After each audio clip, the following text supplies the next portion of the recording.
morning, students. I am here to discuss chapter School for Sympathy written by E.V. Lucas. इसकी मैं आपको short summary समझाऊंगी. The writer had heard a lot about Miss Beam's School for Sympathy. One day he got the chance to visit it. He saw a 12-year-old girl. Her eyes were covered.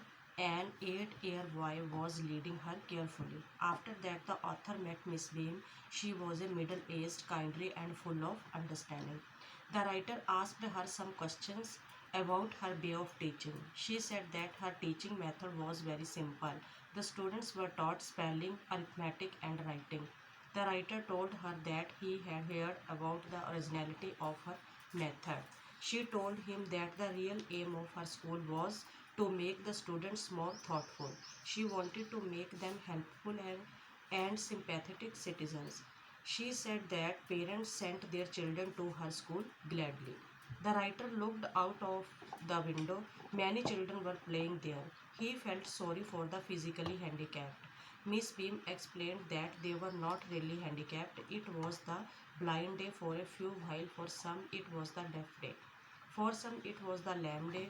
On the blind day their eyes were bandaged. They did everything with the help of others. Miss Beam told the writer that the blind day was very difficult, but some feared the dump day. On the dump day, the child had to exercise willpower because the mouth was not bandaged. Miss Beam introduced the writer to a girl whose eyes were bandaged. She told him that she had no idea of the difficulties of the blind.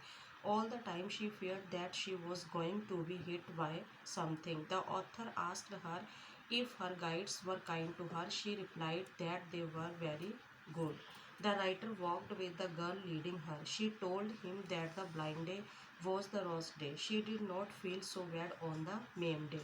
She asked the writer where they were. He told her that they were going towards the house.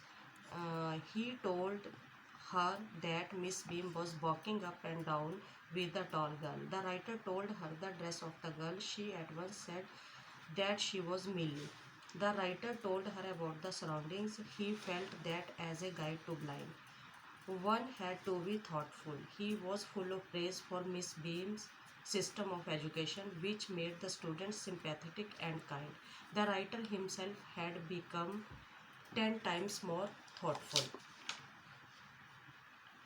इस chapter में जो writer है वो miss बेम का जो सहानुभूति के लिए स्कूल उसने खोला था उसके बारे में उसने बहुत कुछ सुन रखा था। एक दिन उसे ये सब विज़िट करने का मौका मिला। उसने वहाँ पर एक 12 साल की लड़की देखी जिसकी आंखों पर पट्टी थी और एक 8 साल का लड़का जो उसे फूलों की क्यारियों में लेकर जा रहा था। फिर राइटर मिस बीम से मिला।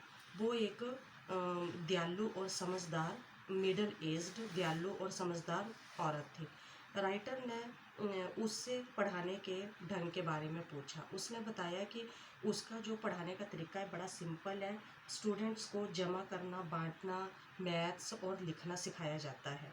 राइटर ने बताया कि उसने मिस बीम के पढ़ाने के ढंग की मौलिकता के बारे में बहुत कुछ सुन रखा था।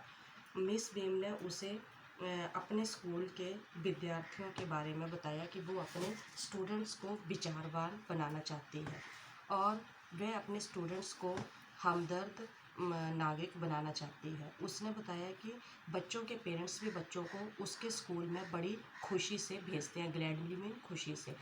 उसने राइटर को अपनी खिड़की से बाहर देखने को कहा। राइटर ने खिड़की से बाहर देखा तो उसने वहाँ पर एक बाग, बगीचा और एक प्लेग्राउंड देखा जहाँ पर बहुत से बच्चे खेल रहे थे।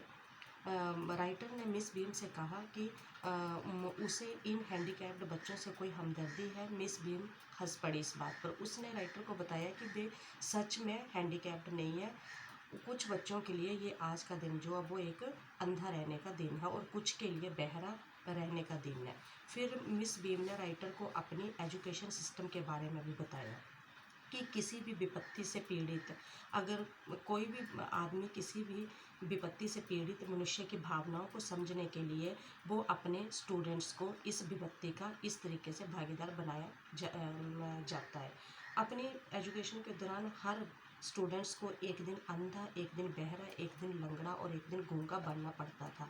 जो अंधा रहने वाला दिन होता था उस पर मिड रात ही मतलब आधी रात में ही आंखों पर पट्टी बांध दी जाती थी और वो हर काम दूसरे बच्चे की सहायता से करते थे। ये जो अंधे बच्चे हैं और उसके सहायक दोनों के लिए ही शिक्षाप्रद है कि जिस बच्चे को अंधा बनाया जाता था और जो उसकी हेल्प करता था, उन दोनों के लिए ही एजुकेशन थी। राइटर को मिस बीम ने जब ये बताया कि अंधा रहने वाला दिन जो है वो बच्चों के लिए बड़ा मुश्किल होता था, लेकिन कुछ बच्चे जो हैं वो गूंगा रहने के दिन से भी डरते हैं, क्योंकि गूंगा रहने वाले बच्चे जो हैं उन्हें अपनी इच्छा शक्ति का यूज़ नहीं करना पड़ता, क्योंकि उस दिन मुंह पर पट्टी नहीं बांधी जाती। मिस बीम ने राइटर को एक अंधी लड़की से मिलवाया। उसकी आंखों पर पट्टी बंधी थी। लड़की और लेखक जो राइटर था वो अकेले थे। राइटर ने उससे पूछा कि क्या वो अपनी पट्टी से कभी झांकती है, तो लड़की ने कहा नहीं, अगर मैं ऐसा करूँगी तो ये धोखा होगा। लड़की ने भी बताया कि उसे अंधे व्यक्तियों की मुश्किलों का कोई अनुमान नहीं है। उसे हर समय ये डर लगा रहता है कि वह किसी चीज़ से टकराने वाली है। जो राइटर था उसने पूछा कि क्या उसके सहायक उसके प्रति, जो उसकी हेल्प करते हैं वो उसके प्रति अच्छे हैं, तो लड़की ने कहा बहुत अच्छे हैं। उसने राइटर को ये भी बताया कि जो बच्चे अंधे रह चुके हैं वो सबसे अच्छे हैं। अब राइटर जो है वो लड़की को खेल के मैदान में की तरफ ले जाता है और उस जो अंधी लड़की है उससे कहता है, लड़की ने कहा कि अंधा दिन जो है वो सबसे बुरा दिन होता है, जिस दिन मतलब ब्लाइंड डे मनाया जाता है वो सबसे बुरा दिन लगता है। उसने लंगड़े दिन या बहरे दिन में इतना बुरा फील नहीं किया जितना उसने अंधे दिन के लिए किया। अंधी लड़की से जब पूछा कि वे इस समय कहाँ हैं, तो राइटर ने उसे बताया कि वो एक मकान की तरफ उसे ले जा रहा है। उसने उस अंधी लड़की को ये भी बताया कि मिस बीम एक लंबी लड़की के साथ अपने लॉबी में टहल रही है। तो अंधी लड़की ने पूछा कि उस लड़की ने क्या पहन रखा है, तो राइटर ने बताया कि उस लड़की की जो उसने ड्रेसअप पहन रखी है उसके ड्रेसअप के बारे में जब बताया तो वो अंधी लड़की जान गई कि वह जरूर मिली नाम की लड़की होगी। तो राइटर ने इस चीज़ को फील किया कि जो ब्लाइंड लोग होते हैं, जो अंधे लोग होते हैं, मनुष्य का मार्गदर्शन करने के लिए बहुत विचारवान बनना पड़ता है अंधे लोगों को। राइटर ने मिस बीम की शिक्षा प्रणाली की बहुत प्रेज़ की और इस एजुकेशन सिस्टम से स्टूडेंट्स को मतलब दूसरों के प्रति हमदर्द बनाना और काइंडनेस की भावना डेवलप होती है। राइटर ने ये भी फील किया कि वह ये सब देखकर पहले से ज़्यादा विचारशील बन गया। लेकिन जब मिस बीम जो थी वो राइटर को छोड़ने आई तो उसे अपने जाने का, किसको, राइटर को अपने जाने का अफसोस हो रहा था। लेकिन मिस बीम बहुत खुश थी क्योंकि उसकी शिक्षा जो सिस्टम था, एजुकेशन सिस्टम था, उससे बहुत कुछ सीखने वाला था। तो बच्चे ये थी आपकी स्कूल फॉर सिंपैथी जो चैप्टर है, इसकी शॉर्टकट समरी ये मैंने आपको समझाई है, तो आई होप आपको समझ आई होगी। ठीक है, thank you, have a nice day.